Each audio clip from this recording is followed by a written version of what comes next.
When it comes to the layers of context, those key decision-making filters that drive every aspect of your small to medium business, sitting at the top is your vision. Personal, cultural, and as we'll discuss today, commercial. I talk sometimes about strategy being like going on a road trip, where your vision is the destination.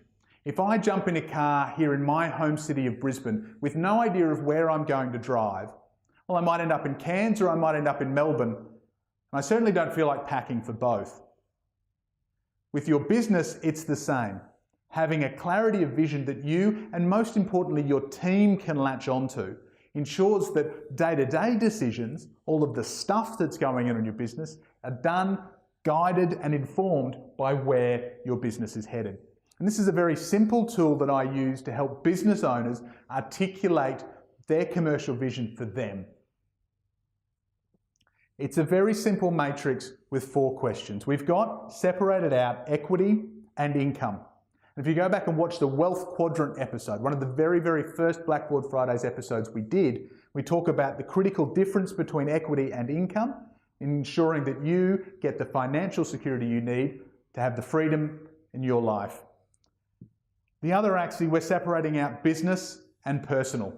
We're helping you to understand that the business commercial goal is connected to the personal, but the two of them may be separate, particularly if you have business partners on this hand or life partners over in this regard.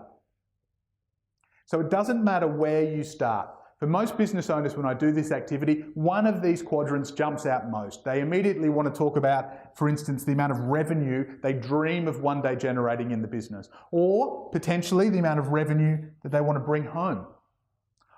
Others are much more equity oriented. They're very, very clear in their mind that one day they want to sell this business for however many $1 million, usually a round number, which I've talked about in previous episodes as meaning it hasn't been fully thought out.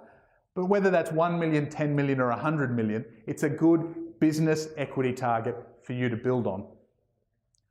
I actually don't talk to too many business owners who've thought about the equity they need in their personal life, what personal wealth you're building outside of the business. And that is a mistake that many business owners make and only discover when they go to retire.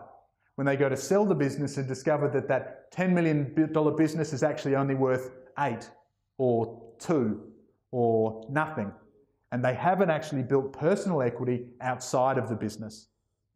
At the end of this exercise, you want to have information in all 4 boxes. Some may be more detailed than others, but having that there allows you to then talk to your life partners about what you're building commercially, wealth-wise for the family, to talk with your business partners and make sure that you are all aligned on the same page. And then to take some of this information out into your team. You don't need to share your personal aspirations with the team. You don't need to share every aspect of the business side with your team. If you want to be a $10 million business, you don't need to explain to the team the things you're doing on a tax perspective to make sure that most of that goes into your pocket. You don't need to talk exactly about how much profit you want to be making as a business owner each year, unless that's relevant for their role.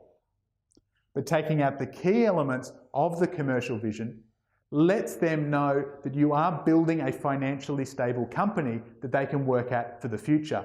And for their personal vision, they can connect and see how working for you and helping you achieve your dreams similarly helps them to achieve theirs.